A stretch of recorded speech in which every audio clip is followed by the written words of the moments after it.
Welcome to the Jeremiah Patterson Show, and thank you for joining me tonight. You're joining me on a TJPS special report, What Happened in the 2024 Election, the Aftermath. It has been 45 days, of course, since the 2024 presidential election, and there are a lot of questions being asked by lots of you who have joined me on this platform from TikTok. We're going to try to make sense of all of it tonight with a deep investigative report that we've put together for you. It will include facts, history, screenshots, old news articles, and much more. It is long, I know, but it's all worth it. Get your popcorn, eyes open, heads up, stay focused, buckle up.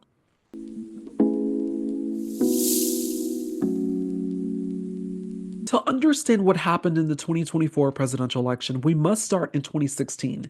How and why did we get to the point where Americans have begun doubting the electoral system? If you recall, after the 2016 presidential election, Donald Trump, even though he won, claimed that it was rigged, and it became a consistent theme for him. He went on a whole tirade, tweeting incessantly about it.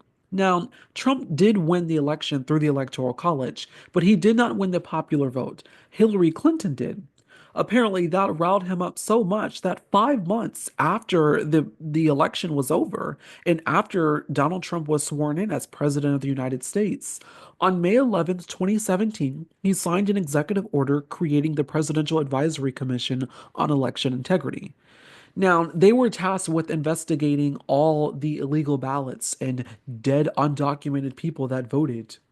Interestingly, though, I will say the people he selected to be on the commission were notorious for voter suppression. So, sure, all is cool, nothing to see here. But while Trump lauded unsubstantiated allegations that the 2016 presidential election was rigged, Robert Mueller, the special counsel in charge of investigating Russian interference in the 2016 election and the Trump campaign's connections to it, was actually looking at real life evidence of a faulty election. When it was all said and done, and Mueller finished his report, all U.S. intelligence agencies unanimously concluded that Russia interfered in the 2016 election and helped the Trump campaign. Many of the conspirators involved were indicted, including Trump's own people. It was absolutely staggering to have Sally Yates, the Deputy Attorney General of the United States, come over to the White House in days into the administration and say, "Hey, President Trump, I think your national security advisor, Michael Flynn, is compromised by the Russian government." And, for her to say that, of course, she was fired for being too honest and daring to stand up to Trump. I mean, I could go on down a whole tirade essentially about that story, but all of that happened at the beginning of Trump's administration. On September 12th, 2018, as he loves signing executive orders, Donald Trump did something that at the time, and even still now, is kind of inexplicable.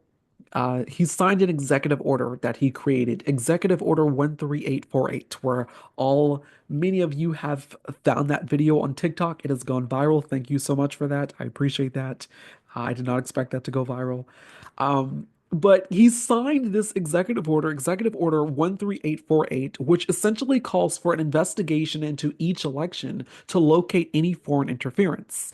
And the report is due 45 days after the election, so that's routinely December 20th. But sometimes there's a grace period, so maybe a day or two when it's released. So, despite him and his campaign literally being investigated for having interfered with a foreign power, he creates this executive order. It's kind of like a laugh out loud decision. But things proceed as normal. 45 days after the 2018 midterm elections, the Director of National Intelligence, Dan Coats, announced that he had concluded his investigation. This was a press release from the DNI's website. You see how it says DNI Coats there, statement on the intelligence community's response to Executive Order 13848 on imposing certain sanctions in the event of foreign interference in a United States election. It goes on to talk about here the findings. So here it is from the press release. Quote, "Today, I submitted the intelligence community's report on foreign interference in the 2018 midterm elections to the president and appropriate executive departments and agencies. At the time, the intelligence community does not have intelligence reporting that indicates any compromise of our nation's election infrastructure that would have prevented voting, changed vote counts, or disrupted the ability to tally votes. The activity we did see was consistent with what we shared in the weeks leading up to the election. Russia and other foreign countries, including China and Iran, conducted influence activities and messaging campaigns targeted at the United States to promote their strategic interest. So that was from the 2018 DNI report, essentially press release per Executive Order 13848. No interference found, just Russia, Iran, and China pushing their interest on us.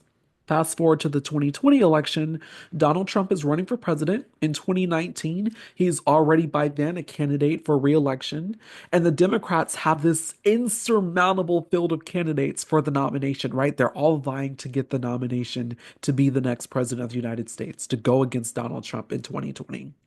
And the candidate that most worries Trump is Joe Biden, the former vice president of the United States. He felt that Biden had a good enough chance at getting the nomination and being his Democratic rival. So once again, in 2016, he invited Russia, a foreign power, to interfere in our election by looking into Hillary Clinton's emails, which, by the way, when that investigation concluded, found that she did nothing wrong. Like in 2016, for the 2020 election, he invited foreign interference by Ukraine this time. He had a phone call with the president of Ukraine, Zelensky, and expressed to him that he would definitely send over the weapons for his country to protect himself against Russia. But hey, I need you to do me a favor, though. And what was that favor? For the Ukrainian president to announce an investigation into Hunter Biden, Joe Biden's son. It would hurt Joe Biden's chances at getting the Democratic nomination because of perceived corruption on some unsubstantiated bunker made up claims. All of it was a scheme. But there you have it, the president of the United States on the phone, essentially asking for a quid pro quo. You do this for me, I do this for you. You want your weapons, announce an investigation into the Bidens and do it now. Don't you need to survive, Ukraine? So that pressure campaign led to the first impeachment of Donald Trump as president. He was not convicted in the Senate. It takes a 2/3 majority for that to happen, but he was impeached. Even though he wasn't too successful with Ukraine, Putin did help him. Russia was happy and ready to assist their favorite US president. And how do we know that? Well, here is the unclassified report. Foreign threats to the 2020 US federal elections. And what do they reference once again? On page number 3, they mention they are required to do this per Executive Order 13848, signed by Trump, and every year since, there has been a report and a press release notifying the public that it is done. Quote, we assess that President Putin and the Russian state authorized and conducted influence operations against the 2020 U.S. federal election aimed at denigrating President Biden and the Democratic Party, supporting former President Trump, undermining public confidence in the electoral process, and exacerbating socio-political divisions in the United States. So there was foreign interference in the 2020 elections. But if you look inward domestically, there was an amalgamation of chaos happening too. Before the election was even underway, Donald Trump, in a desperate attempt to cling to power in August of 2020, started talking about a rigged election and voter fraud with mail-in ballots. Why there's a surge of mail-in ballots in 2020? Because there was a pandemic. People were horrified to leave their homes and risk standing in long lines with others to vote and risk contracting COVID-19. I mean, it was quite serious. Also, the fact that the president of the United States at the time was Donald Trump, who was absolutely botching his response to the COVID crisis. That is why there was a surge of mail-in ballots, specifically mainly among Democratic voters. Yes, Republicans vote same day, but there was a surge in Democratic voters voting by mail. And so Donald Trump starting up the election is going to be rigged theories. And he kept shoving these unfounded claims down his supporters' throats again and again and again in speech after speech after speech. It's common sense. Everyone knows mail-in ballots are a disaster. It'll be fixed, it'll be rigged. People ought to get smart. In October of 2020, Trump did not commit to a peaceful transfer of power if he had lost the presidential election. We are going to win 4 more years, and then after that, we'll go for another 4 years.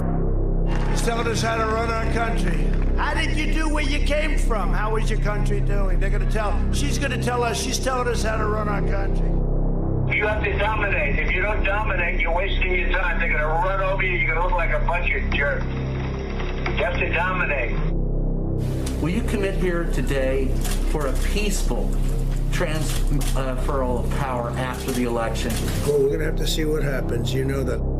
He continued to claim that if he lost the election, it was because the Democrats stole it. It would be rigged. So he was actively preparing them for the steal. He was getting them ready to fight. And on election day, as the votes came in and showed that Trump was leading, because of course, Republicans vote same day. They vote in lines typically. Republicans are mostly in-person voters. He falsely declared victory on the night of the election. We were getting ready to win this election.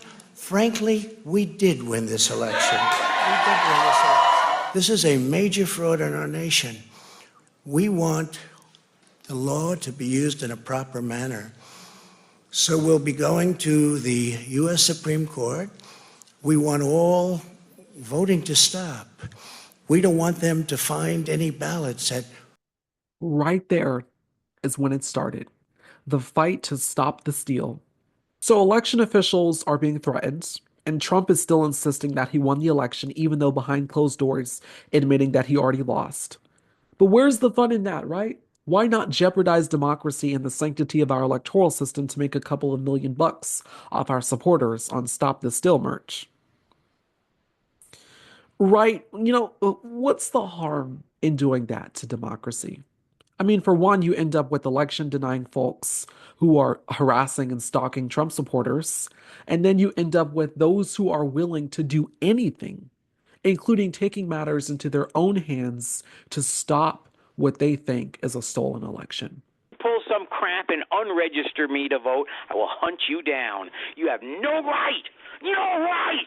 By the end of the primary election, I was up to 9 death threats. Whoever's in charge of this should be hung from a tree.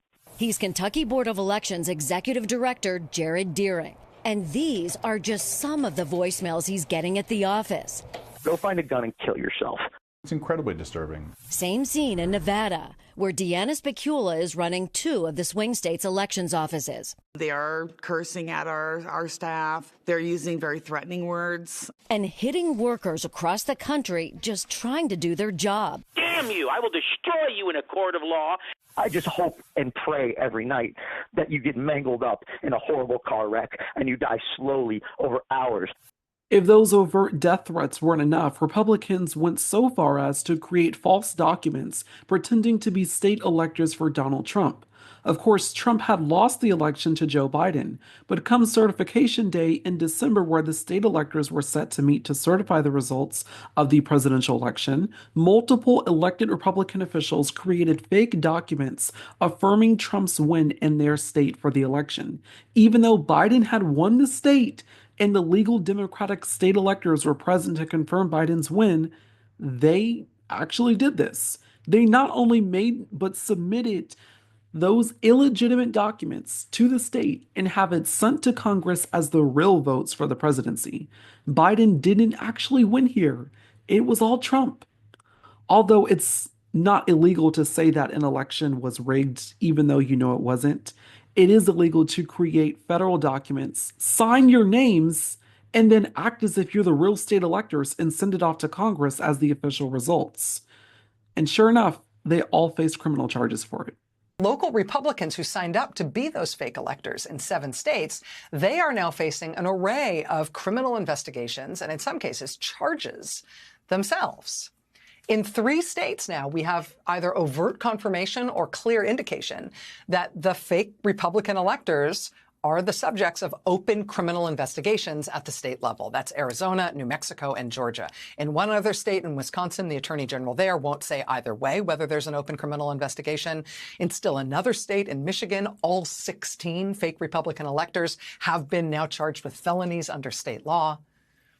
I mean, depending on how things proceed in all these other states, we're looking at potentially dozens of local Republican activists and minor officials, the Trumpiest of all, right? People who absolutely devoted to Donald Trump, who could be looking at felony criminal charges for their part in the fake elector scheme that the Trump campaign told them to carry out. On January 6, 2021, with the newly adjourned and elected Congress, it was the day of the certification of the presidential election. The vice president is in charge of the certification, and that day Mike Pence was at the Capitol to certify the election. The morning began with Trump speaking at the ellipse in front of the White House, ultimately encouraging his supporters to fight and march to the Capitol. Because you'll never take back our country with weakness. You have to show strength, and you have to be strong. It was an hour-long speech filled with falsehoods and calls to action. You'll never take back our country with weakness, President Trump told a fired-up crowd at his Save America rally, urging his thousands of followers to walk down Pennsylvania Avenue and fight like hell. Less than an hour later, the first violence at the Capitol. After inciting insurrection, he sat in the White House doing nothing as his supporters stormed the Capitol. Mike Pence was under threat as well. They were literally chanting this. I'm telling you what, I'm hearing the Pence just caved. No. Is that true? I'm hearing reports that Pence caved. No I'm way. telling you, if Pence caved, we're gonna drag through the streets. You politicians are gonna get drugged through the streets. Yes. I guess the hope is that there's such a show of force here that Pence will decide to do the right thing, according to Trump. Bring out Pence! Bring out Pence! Bring out Pence!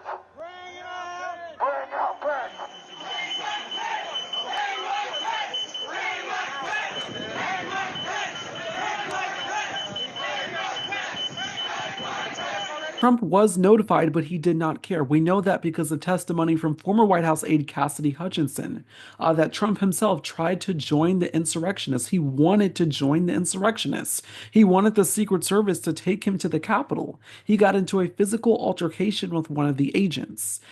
He was ultimately impeached in the United States House of Representatives for inciting an insurrection against the U.S.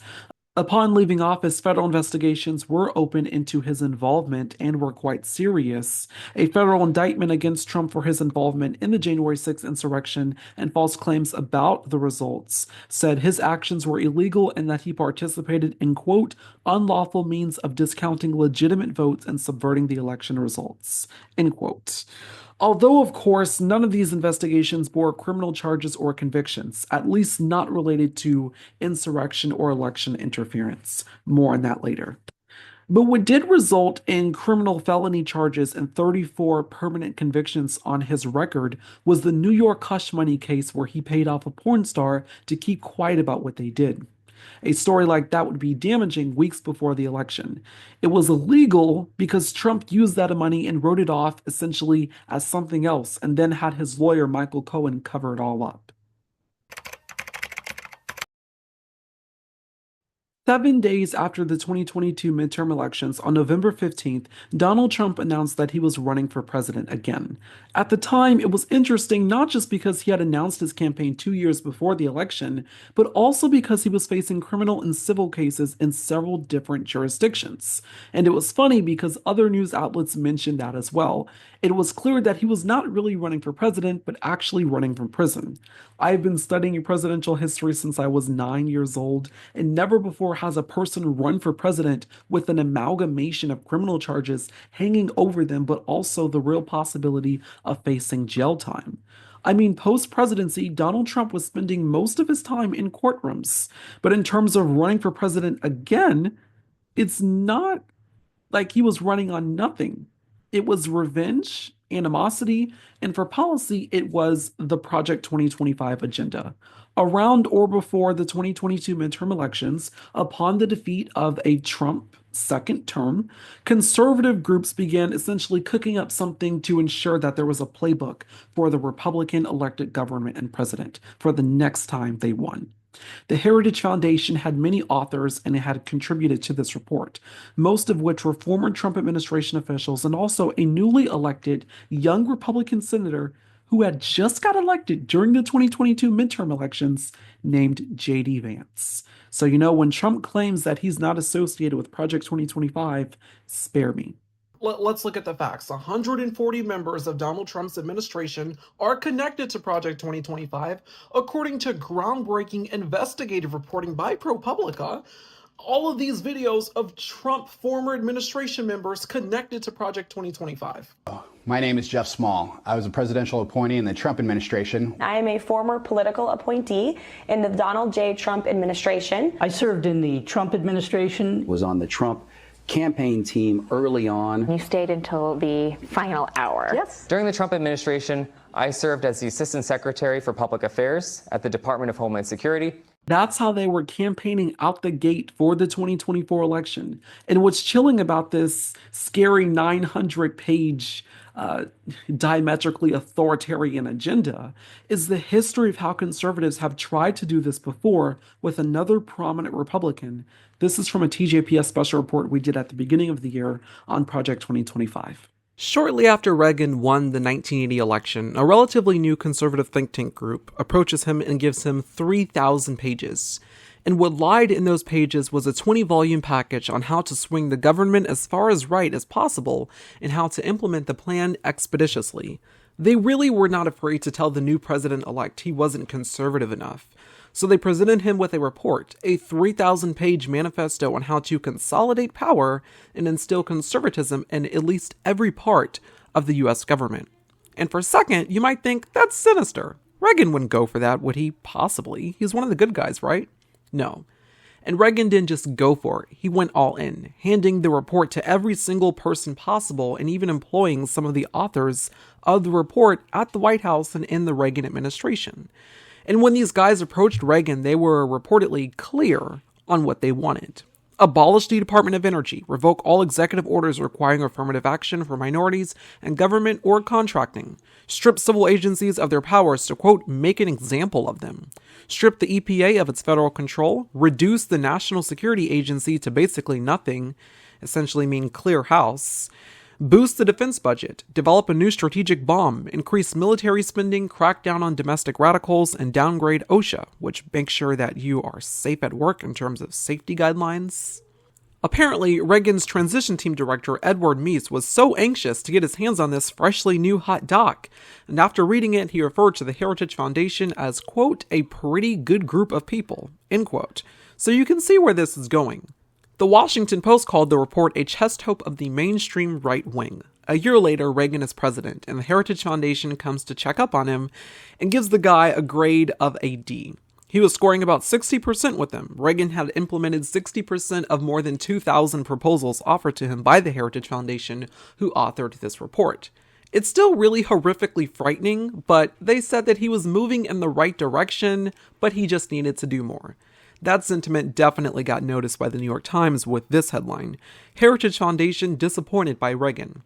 Later on, having initiated more of the group's work, Reagan cited them as playing a central role in his success for his term and second term.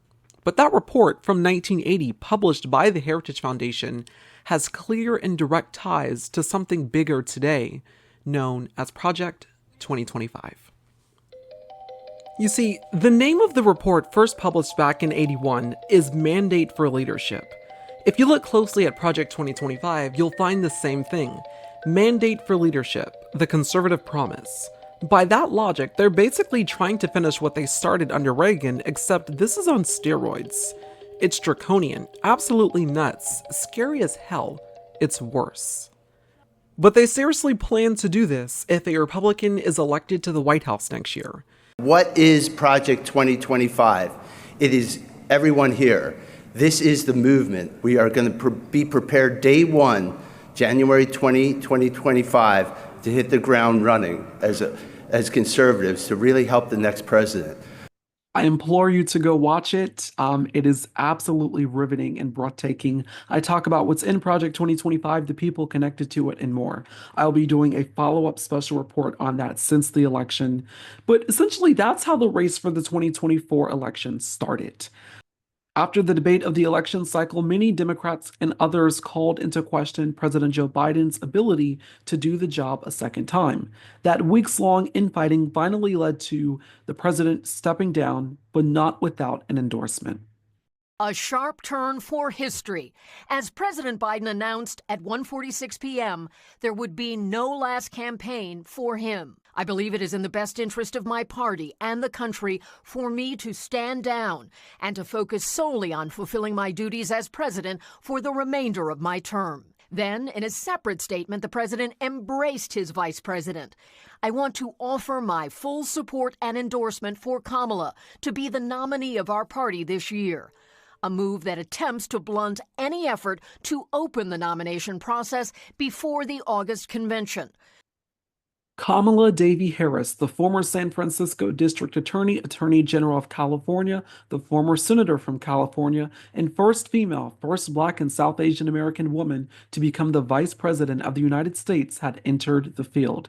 The news saw an instant surge in fundraising, donations, support, and enthusiasm not seen since 2008 when Barack Obama ran for president.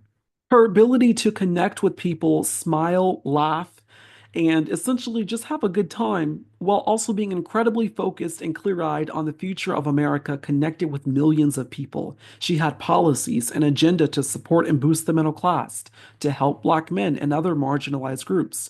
It was more than clear that she was the right choice, not merely because of the history of her being elected would make, but also she was the pro-democracy candidate in this election. Trump literally ran saying things like this. You are promising America tonight you would never abuse power as retribution against anybody. Except for day one. Except Look, what? he's going crazy. Except for day one. Meaning? I want to close the border and I want to drill. That's drill, not. That's drill. That's not. No, no. That's not retribution. I'm going to be. You know, he keeps. We love this guy. He says, "You're not going to be a dictator, are you?" I said, "No, no, no." Other than day one. When election day came, tension was high, anxiety was afloat, as millions stood in long lines to cast their vote for the next president of the United States. Before results could even be called in, though, multiple reports surfaced of Russian bomb threats to polling locations in predominantly minority areas. And some breaking election news from the WRAL Live Center. All new, the FBI is talking about bomb threats at polling locations. It issued this statement within the past couple of hours saying that the Bureau is aware of bomb threats in several states at polling locations, and many appear to originate from Russian email domains. So far, thankfully, the threats are not credible. A couple of threats in Fulton County, Georgia, forced officials to extend the voting at a couple of the polling sites there. Threat after threat kept coming in. A foreign power wasn't just interfering in our election, they were gleefully and directly intimidating people in line to vote. Yes, they were false, but how many people actually got out of line and never came back out of fear for their lives? Beyond a widespread information anti-Kamala Harris propaganda campaign, why did Russia go a step further this election and call in a multitude of bomb threats to active polling sites this year? Also, before the election, why were there multiple phone calls with Trump and Putin, as well as Elon Musk? And why were those calls not divulged, essentially in terms of the contents of what was discussed? In violation of the Logan Act as a former president, for him to be speaking to foreign officials and not disclosing exactly what he's saying. Even though all of this was happening, though, the results of the election were coming in. And they were coming in quite fast, faster than usual. What began as hope and joy for many turned into fear and cautious optimism.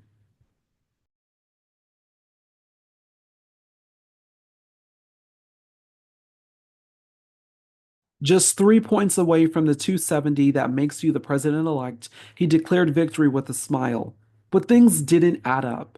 What about the mass momentum, packed stadiums, and high Democratic voter registration for Kamala Harris? What about the billions of dollars raised during her campaign, more than any presidential candidate in history? What happened? The morning after the election, people began posting screenshots of their mail-in ballots not being received, and days later, this was reported. Trump sweeping all 7 battleground states in the election. Not 1 or 2, but all seven, 312 to 226, was the final number. Let's take a deeper dive. In 2022, an eccentric tech billionaire who had massive billion-dollar contracts with the US government announced that he wanted to buy Twitter. His name was Elon Musk. Upon sealing the deal, he quickly moved to fire more than 50% of the company's workers. This was in addition to people resigning with what he was promising for the takeover.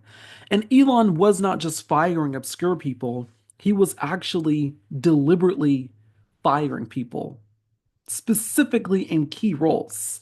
The people who were fired were essentially tasked with creating and enforcing policies around things like hate speech, violent content, conspiracy theories, and mis and disinformation. According to The Wired, after Musk fired the trust and safety staff, experts warned that this cut, coupled with Musk's free speech absolutism, would allow toxic content to flood the platform and ultimately cause an exodus of users and advertisers, leading to Twitter's eventual demise. And right on, after Musk took over officially and declared free speech is essential for everyone, even if they're declared neo-Nazis and white supremacists, right after instituting those changes, hundreds of thousands of people left Twitter. And then, of course, the app was changed to X. But hey, it's funny because Elon Musk was all for free speech until apparently it's a left-leaning account or someone that speaks the truth about him. They faced ban and censorship. According to NBC News, over the course of 2 years and in the lead up to the 2024 election, Musk was able to completely transform the platform into a mouthpiece for MAGA, an echo chamber amplifying right-wing voices and conspiracy theories. Quote, as the election approaches, X's AI-powered trending section has promoted voter fraud conspiracy theories and smears against Vice President Kamala Harris. On Tuesday, Musk promoted in X community a large group of users called the Election Integrity Community, which was created by his super PAC, America PAC. The community, which is automatically added to a list of feed where users see where they log into X when they join it, is full of users spreading conspiracy theories, misinformation, rumors, and suspicions about voter fraud. Studies and investigations have found there is no evidence of widespread voter fraud in the US. End quote. So Elon Musk takes over Twitter, right? He gets this huge platform. He turns it from Twitter to X. He immediately reinstates more than 62,000 accounts that were previously banned under Twitter for hate speech, election disinformation, and a bunch of other things, including racism and xenophobia. Those accounts were removed. Elon Musk took away that so it was easier to discriminate against people of color, that it was easier to spread disinformation on the app, including himself promoting anti-Kamala Harris propaganda on the app. And beyond his pro-Trump antics and turning X into MAGA land, he was also essentially the top donor to the Trump presidential campaign for this election cycle, flooding millions of dollars into helping Trump get elected. His contributions began to really pay off when he was invited to speak at Trump's rallies.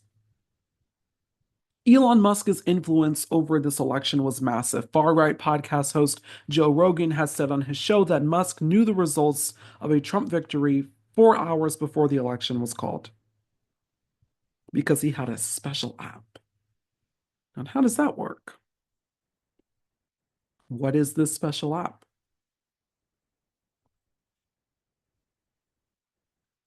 Musk, of course, is not just the CEO of X, but also SpaceX and Tesla and Starlink. I will say that Starlink is a service being provided to the Ukrainians for internet access amid their ongoing war with Russia. Concerning how that's going to work or if that will continue, given Elon's extremely close ties with the Russian dictator Vladimir Putin, and also not disclosing the details of what he talked to Putin about. The cascade of concern does not just stop there, though. Elon Musk is such an influential person in the United States that his companies are in billion-dollar contracts with the US government. Tesla has had multiple reported accidents to the government because their cars are moving electrical fire hazards. It looks horrific for the company. But hey, if Trump won the election, we can stop looking into my company, right? It's really not good for business. That's what they're betting on. as two of them have essentially been practically glued to each other ever since the election. Where's JD Vance? Is it Trump and Musk or Trump and Vance? Or is it Musk and Trump and Vance is just... I mean, these are serious questions here. The purported next leaders of the US government. When you talk about what happened in the 2024 presidential election, in terms of the results, in terms of looking at the race, it cannot be clearly discussed without invoking Elon Musk's name. Because what happened this election was absolutely insane. Over the FEC's legal limit, Elon Musk donated to Donald Trump's campaign in massive amounts. A billionaire, a literal billionaire, poured millions of dollars, more than the FEC's legal limit, to political campaigns. He essentially bought the presidency. Can do whatever he wants. So this whole thing about there being a government shutdown almost happening this weekend, yeah, Elon Musk and Trump were calling the shots, but Elon Musk was calling the shots. You really can't get rid of this guy. He could create problems. Earlier this week, the New York Times reported on how dangerous it would be for Musk to be in government and how intelligence agencies do not trust giving him a security clearance. Quote, Elon Musk and his rocket company SpaceX have repeatedly failed to comply with federal reporting protocols aimed at protecting state secrets, including by not providing some details of his meetings with foreign leaders, according to people with knowledge of the company and internal documents. Concerns also about the reporting practices, and particularly about Mr. Musk, who is SpaceX's chief executive, have triggered at least 3 federal reviews, 8 people with knowledge of the effort said. The Defense Department's Office of Inspector General opened a review into the matter this year, and the Air Force and the Pentagon's Office of the Undersecretary of Defense for Intelligence and Security separately initiated reviews last month. The Air Force also recently denied Mr. Musk a high-level security access, citing potential security risk associated with the billionaire. Several allied nations, including Israel, have also expressed concerns that he could share sensitive data with others, according to defense officials. End quote. They also essentially cite in this report that you're supposed to be an ongoing vetting. See if you should keep your security clearance. Elon Musk has purportedly been taking drugs and going on foreign trips and not disclosing who he's talking to. And that's something that could compromise you effectively, especially if you've been given top security clearance to discuss military intelligence because you're in contract with them for your company, SpaceX. But yeah, sure. There's nothing wrong with letting Elon Musk sit in the Situation Room when there's a national security crisis potentially looming into World War III. There's nothing wrong with the incompetence of a South African billionaire. I mean, this is quite literally the situation we are looking at. The influence of billionaires in American politics, but specifically on this election. I actually wrote a little bit about this in my new released book. It's an ebook as well as an audiobook. It's called Resistance, a Strategic Guide on How to Fight Back, Defend Democracy, and Avoid a Trump Dictatorship. I wrote this book after the election. It was recently released earlier this month. This is from the book here. Quote, one issue that hasn't received the attention it deserves is the growing influence of billionaires in our elections and government. Trump's running mate, soon-to-be Vice President J.D. Vance, owes much of his political rise to billionaire Peter Thiel, the former PayPal owner who heavily backed his career. Thiel's controversial views outlined in a 2009 essay include the belief that freedom and democracy are no longer compatible. He opposes NATO, the United Nations, and other multinational organizations, supports authoritarian governance, and decries universities for what he sees as indoctrination. This billionaire-driven influence doesn't stop with Thiel. Elon Musk and Vivek Ramaswamy have recently been appointed to lead the new Department of Government Efficiency, tasked with dismantling parts of the federal government, slashing spending, and eliminating departments like education, etc. These appointments highlight the existential crisis we face, the alarming consolidation of wealth, ideology, and power in shaping national policy. What this demonstrates is that anyone with enough money, strong convictions, and considerable influence can steer decision making at the highest echelons of government. As one confidant aptly described it, we now have a group of techno oligarchs whispering in the president's ear, dictating the future of democracy and governance in America. End quote. So, I mean, that's essentially what happened in this election. The massive influence of billionaires. And that is who Trump is picking for his cabinet. Lots and lots of billionaires. The Elon Musk factor of this election is concerning. It's a national security threat. It's a national security problem. There are also other factors that are being raised about the results of the 2024 election, especially when you consider moments where Donald Trump and Republicans said stuff like this. And again, Christians, get out and vote just this time. You won't have to do it anymore. 4 more years, you know what? It'll be fixed. It'll be fine. You won't have to vote anymore, my beautiful Christian. My instruction, we don't need the votes. I have so many votes. We don't need votes. I tell my people, I don't need any votes. We got all the votes we need. I don't need votes. We don't need votes. We got more votes than anybody's ever had. You don't have to vote. Don't worry about voting. The voting, we got plenty of votes. What do you mean you don't need the votes? What do you mean you have so many votes before the 2024 election is even called, months away before the election is even held? What do you mean by that? Also, when you talked about having a little secret plan with Speaker of the House Mike Johnson, what was all that about? And does that have any merit in what happened in the results of the 2024 election? These are all live questions that we are asking here at the Jeremiah Patterson Show because none of this is making sense.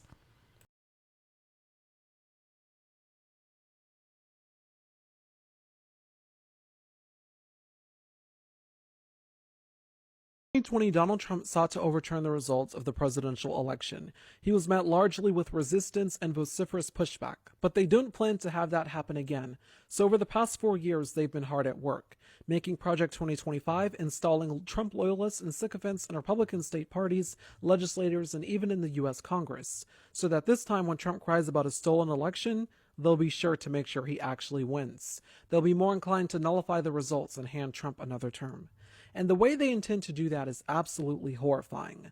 They'll be more inclined to nullify the results of the election in terms of fake electors. If you recall, back in 2020, fake Republican state electors across the country prepared illegal counterfeit documents for Trump in the states that he lost. They essentially were trying to present this as the real delegates. Even though Biden had won in those states, they were trying to present the fact that actually Trump won in these states, and here are the real electors. So, you know, that was their attempt at stealing the election. They were very serious and persistent about this. The local Republicans who signed up to be those fake electors in 7 states, they are now facing an array of criminal investigations and in some cases charges themselves. In 3 states now, we have either overt confirmation or clear indication that the fake Republican electors are the subjects of open criminal investigations at the state level. Though they failed then, they plan to succeed this year by already jump-starting the movement so that when Election Day comes, nothing will stand in their way. According to reporter Tom Hartman at the Hartman Report, Republicans plan to steal the election in 5 steps. 1, they plan to essentially make sure that they have control of Congress on January 6th. Make sure that they have control of the House of Representatives on January 6, 2025. This would be beneficial because it's after the 2024 presidential election, where not just the president gets elected this year, but also 435 House members are up for re-election, also some senators and other state races across the country. But hypothetically, if Democrats take control of Congress, Republican Speaker Mike Johnson will then refuse to swear in new members of Congress on January 3rd, claiming irregularities in their election, which has to be investigated first. That, of course, will delay things, thus ensuring Republicans have control in the House on the 6th for the certification of the state's electors in the presidential election. When January 6th does come, he can then claim problems with the handful of votes that voted for states that voted for Harris and refused to accept and certify the results of the election. Let us not forget that Mike Johnson was the Republican congressman that whipped up the 138 House members to vote to refuse to certify the election for Joe Biden. That's why Trump wanted him as speaker. You see, all of this was orchestrated already, pre-planned, premeditated attack on the U.S. Democratic Republic. Hartman in this article also goes on to talk about how House Republicans will seek to limit the amount of victory votes for Harris that she receives, regardless of how many votes she wins in November, including if she wins the presidential election, electoral or popular. The House can simply refuse to certify just enough electoral votes that the minimum of 270 votes needed to be elected president is not reached. And then, under the 12th Amendment, the House rightfully has to decide who wins the election, which will, of course, put it perfectly in their hands to put Trump back in office. He references 1876 here in this article, which is quite jarring, and just as someone who studies history a lot and political history in general, when you go back to the 1876 example, one of the worst elections in American history, one of the worst presidential elections in American history, which was eventually handed to the House because of all the election stuff, that literally tore the country apart. It tore the country apart and it put it into complete chaos and turmoil because the U.S. House of Representatives decided the victor in that election, which was against the popular majority of the American people, what they had voted for exactly. And so they're basically hoping to do the same thing here. Mr. Hartman ends his piece with this gut-wrenching statement, quote, "I don't see any legal way such a strategy can be stopped because it's all based on legal technicalities, like the legal technicality that George W. Bush and Donald Trump both lost the national popular vote but became president anyway. Without significant protest from the American people, the best way to prevent this from happening is to widely publicize their scheme so public opinion will become so intense that they fear the consequences. It's a thin thread holding our republic together, but at least it's something." End quote. This is how they plan to steal the 2024 presidential election, even if they lose. Be on alert. Please share this video, repost it, share with everyone you know, because everyone needs to know that this is happening and they have already planned it. And we are in dangerous territory here. It is really democracy versus dictatorship in this election. So what can be done? What has happened?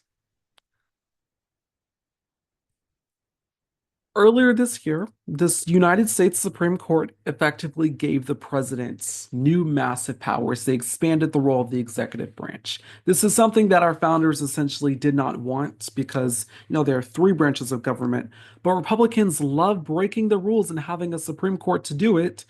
So essentially what this does is give the president huge powers and that they're effectively immune from criminal prosecution, these huge immunity rulings.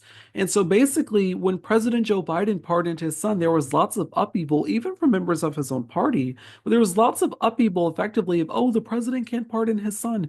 The president of the United States can absolutely pardon his son. The president of the United States can do whatever he wants now. You look at the Supreme Court case from earlier in the summer, and it effectively gives the president unchecked power. Supreme Court Justice Sonia Sotomayor wrote in her dissent about how deeply, deeply concerning that is. You can read more about it in my book.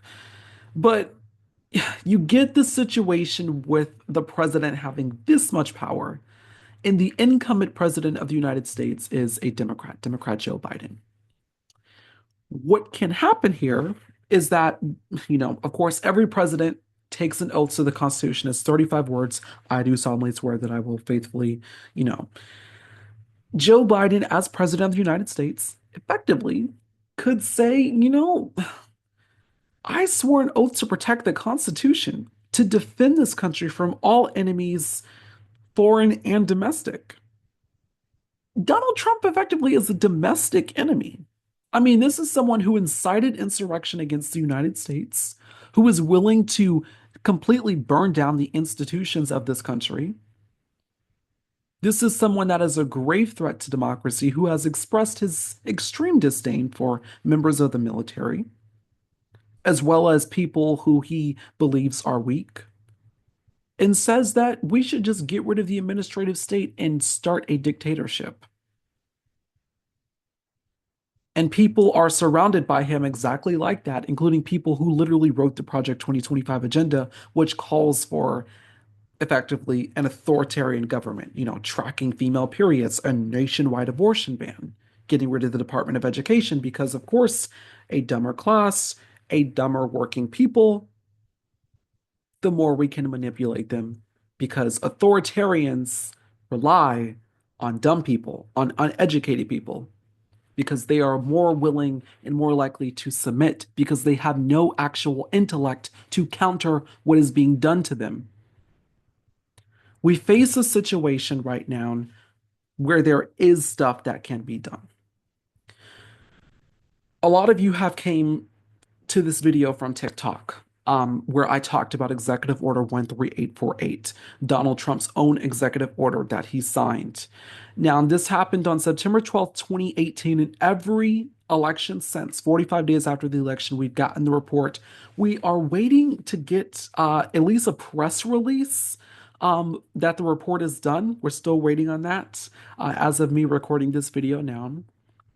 But I will say that Romania, they just had an election there, and there was found to be Russian interference in Romanian elections. Do you know what they did? They canceled it. They canceled the results of the election after Russian interference was found. They effectively declared it illegitimate. It could not go on because a foreign country had interfered in that election. Therefore, it was compromised. Could we see a situation where the President of the United States effectively says, you know what? Our elections were compromised by Russia. Investigating is one thing, sanctioning is one thing, but that doesn't effectively, get the bully to stop doing the bullying. More so we need like a counterpunch, a surprise. Redoing the elections. I mean, there also is another thing that is a huge one. Yes, Donald Trump was not ever effectively convicted in the US Senate for inciting insurrection against the United States. No, he was not criminally charged because Jack Smith recently dropped those charges because Trump was elected. I mean, caving to something like that, it's astonishing, but here we are. But one of the last things, and specifically this one, that I feel could be raised on January 6, 2025, during the certification of the presidential election, where Kamala Harris, the vice president, by the Constitution will preside over that, is Section 3 of the 14th Amendment. Section 3 of the 14th Amendment bars anyone from taking elected office or running for elected office again after inciting insurrection against the United States. This is in our 14th Amendment. Any persons who engages in insurrection or incites insurrection cannot take elected office or run for elected office again. You're constitutionally barred from it. So a second Donald J. Trump presidency is unconstitutional. Donald Trump cannot constitutionally take office on January 20th, 2025. When he incited insurrection, not only did he violate his oath of office that he took on January 20th, 2017, but he also violated Section 3 of the 14th Amendment. What can come out of this in terms of what would happen then? What would happen next? These are all questions to talk about, of course. These are all very live possibilities. But of course, the horrifying thing even amidst all of this, would be the certification of this election and an insurrectionist, a convicted felon, actually taking office on January 20th. What happened in this election in terms of foreign interference? What happened in this election in terms of Republicans' little secret? Is there a wider scope that's not being discussed or investigated here that we should be actually concerned about in terms of the sanctity of our electoral system? And how can we prepare for what's coming? Lots to think about. Lots to think about. This has been a TJPS special report. If you stayed this long in the video, God bless you. Thank you so much. I appreciate you. Eyes open, heads up, stay focused. This is going to be a busy, busy time. Your country needs you.